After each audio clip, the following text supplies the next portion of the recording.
Bismillahirrohmanirrohim. Assalamualaikum warahmatullahi wabarakatuh. Kita jumpa lagi ya bunda-bunda semua.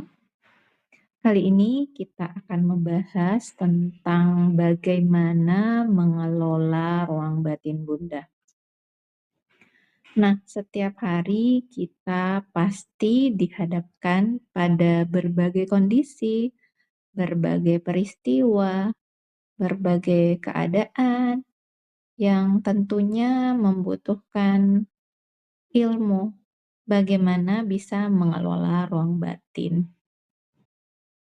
Sebelum kita bahas lebih jauh, kita cari tahu dulu ya, mengapa ini penting. Nah, karena ketika kita tahu mengapa kita perlu belajar tentang hal ini, maka kita akan punya semangat lebih untuk melangkah lebih lanjut, untuk berpraktek dengan semangat untuk terus berproses.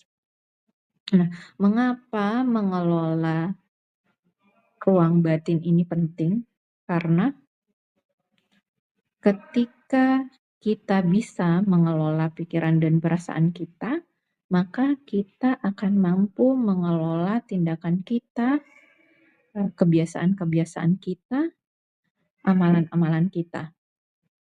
Nah, banyak kita tentu pengen belajar untuk mengubah hasil ya, misalnya pengen anaknya jadi lahap makan ya, maka belajarlah bagaimana membuat MPASI, bagaimana cara memberi makan anak, bagaimana feeding rules, bagaimana responsive feeding.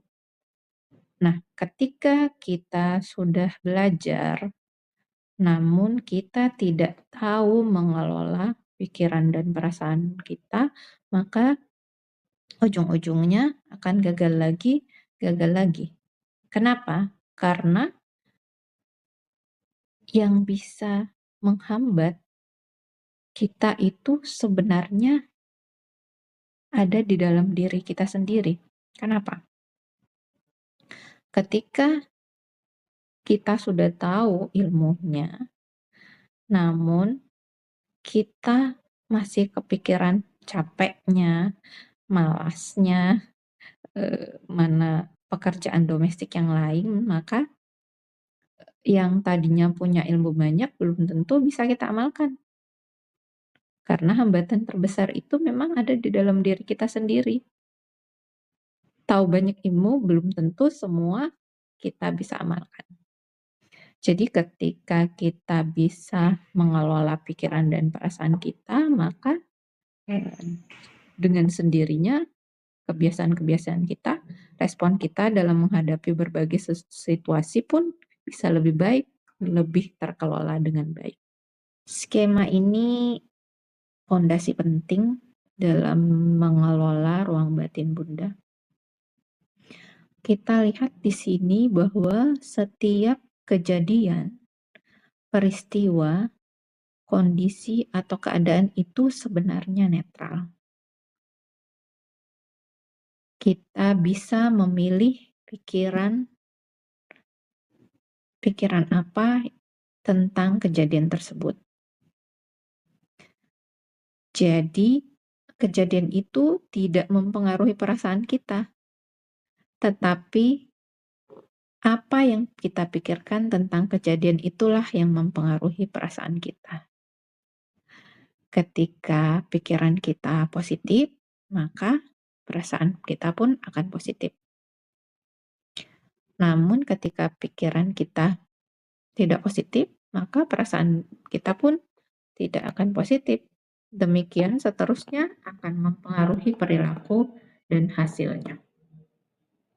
Untuk lebih jelasnya, saya kasih contoh ya. Misalnya nih, kejadian anak diberi makan, kemudian dia menolak. Ini misalnya ya, anak kita nih hari ini tepat di usia 6 bulan. Saatnya kan MPASI pertama ya. Saatnya hari pertama makan makanan padat. Nah, saat itu, saat disuapi makan, anak sama sekali menutup mulut, nggak mau. Sama sekali buburnya tidak disentuh.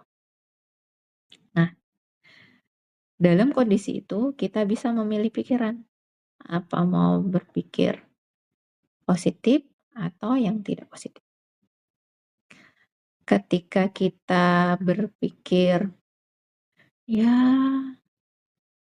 kok tidak dimakan sih? Kan saya sudah capek, sengaja bangun subuh-subuh. Ini kali pertama loh saya masak demi dia bisa mau makan MPASI rumahan. Mana kemarin sudah belajar sampai keluar kota lagi, mana biayanya mahal." Maka dalam pikiran yang seperti itu akan timbul perasaan sedih, kecewa, mungkin marah, dongkol, jengkel. Nah, perilakunya, eee, jadi marah ke anak, yang lain juga ikut dimarahi mungkin, hasilnya pun anak mungkin bisa jadi trauma. Nah, namun ketika pikiran kita rubah menjadi pikiran yang positif, berbaik sangka, misalnya, "Kan anak saya baru belajar ya, ini hari pertamanya makanan padat, nggak apa deh, nanti dicoba lagi sebentar sore atau esok hari, mungkin dia masih belajar, mungkin dia masih merasa aneh, dia mungkin butuh waktu." Ketika pikiran kita seperti itu, maka perasaan kita jadi tetap bahagia, tetap tenang, tetap senang, dan semangat untuk belajar lagi besok, belajar lagi. Nah, akhirnya apa? Perilaku kita, kita akan tetap memperlakukan anak kita dengan baik, eee, "Iya Nak ya, nanti kita coba lagi ya." Nah, kita mungkin akan, bilang seperti itu ke anak kita. Hasilnya apa? Anak jadi tetap ceria, dia pun bersemangat. Nah, ketika kita menguasai kondisi ini, menguasai pikiran perasaan kita, maka hasilnya akan lebih baik. Orang-orang di sekitar kita juga tenang, kita juga lebih nyaman dan bisa berdaya melakukan aktivitas-aktivitas yang lain. Hanya dengan kemampuan mengelola pikiran dan perasaan. Lantas, bagaimana agar kita bisa mengelola ruang batin kita dengan lebih baik? Berikut ini ada 7 kaidah yang perlu kita pahami agar kita bisa menguasai ruang batin kita, agar kita bisa memberikan respon terbaik atas setiap kondisi yang kita jalani, setiap kondisi yang kita hadapi itu kita bisa menjaga kondisi ruang batin kita, pikiran dan perasaan kita untuk selalu berpikir positif. Kaidah pertama, manusia diberi kemampuan untuk memilih pikiran, perasaan, dan tindakan. Jadi Allah memberi kebebasan kita untuk memilih, untuk berusaha, atau bagi muslim disebut ikhtiar ya. Jadi dalam setiap peristiwa Allah memberi kita kebebasan memilih mau berpikir apa tentang situasi itu, bagaimana perasaan kita, dan apa yang kita lakukan. Itu adalah ranah kita.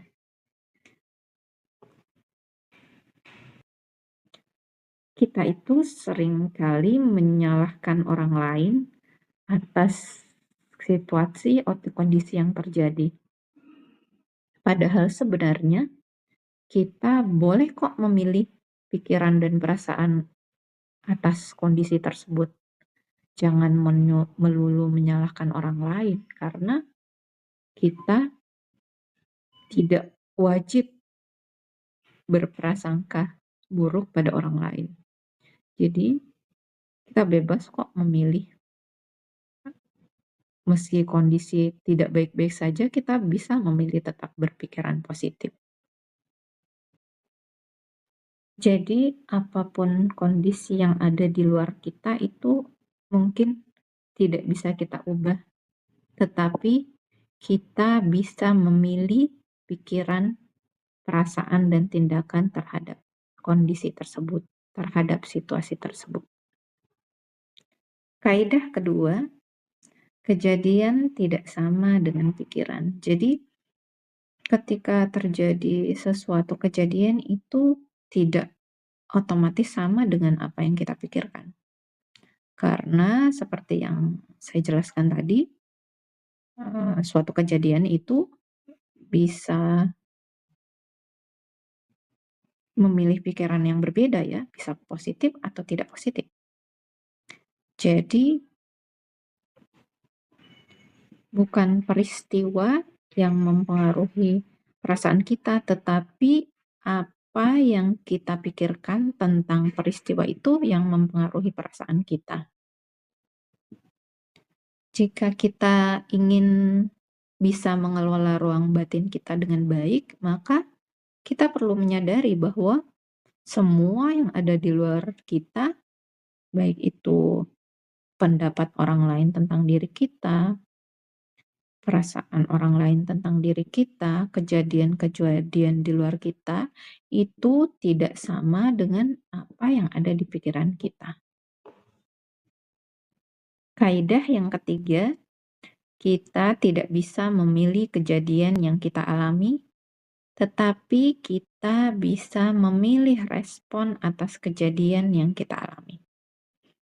Jadi, orang boleh saja berpikiran buruk tentang kita, karena kita kan tidak punya kendali ya atas pikiran orang lain.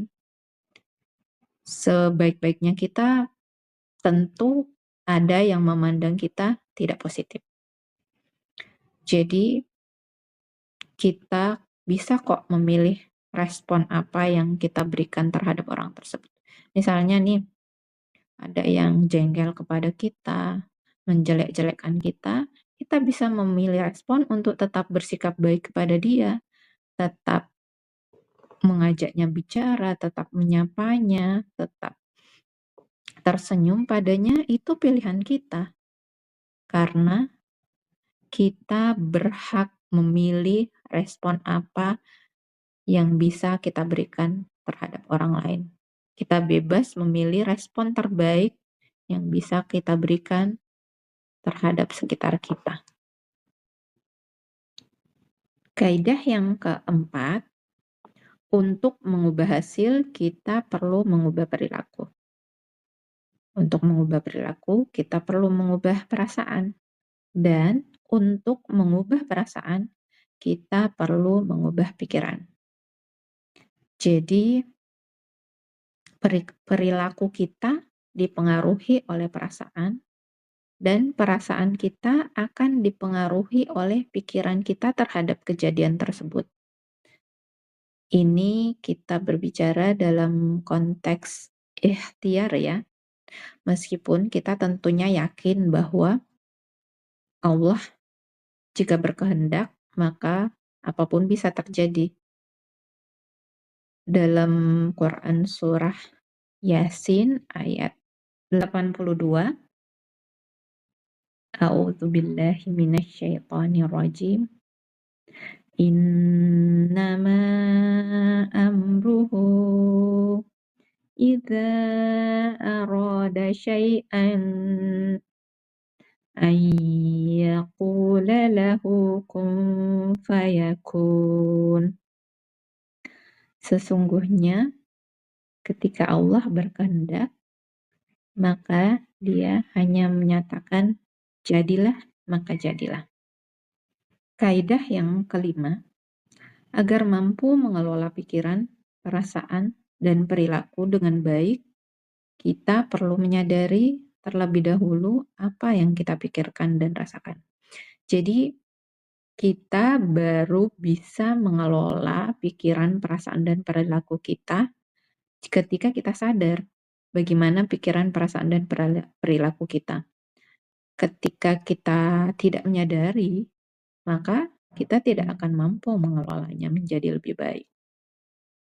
Ini hal yang penting kita perlu perhatikan. Kaidah yang keenam, meskipun hasil itu bisa dipengaruhi oleh perilaku, namun kita tidak bisa sepenuhnya mengendalikan hasil yang kita ciptakan dalam hidup. Jadi, kita punya kuasa, kita diberi pilihan untuk memilih perilaku. Tetapi hasil adalah tetap hak prerogatif Allah. Jadi meskipun teorinya tadi bahwa perilaku kita akan menentukan hasil, tetapi kita perlu tahu bahwa semuanya sudah diatur oleh Allah. Hasilnya kita serahkan pada Allah, karena Allah lah yang mengendalikan hasil. Ini kaidah yang terakhir, yang sangat penting. Kaidah yang ketujuh, jadi jangan kita mengandalkan diri kita mampu mengelola pikiran, perasaan, dan tindakan. Tetapi kita perlu meminta tolong pada pemilik diri ini, yaitu Allah yang bisa membolak-balikkan hati kita.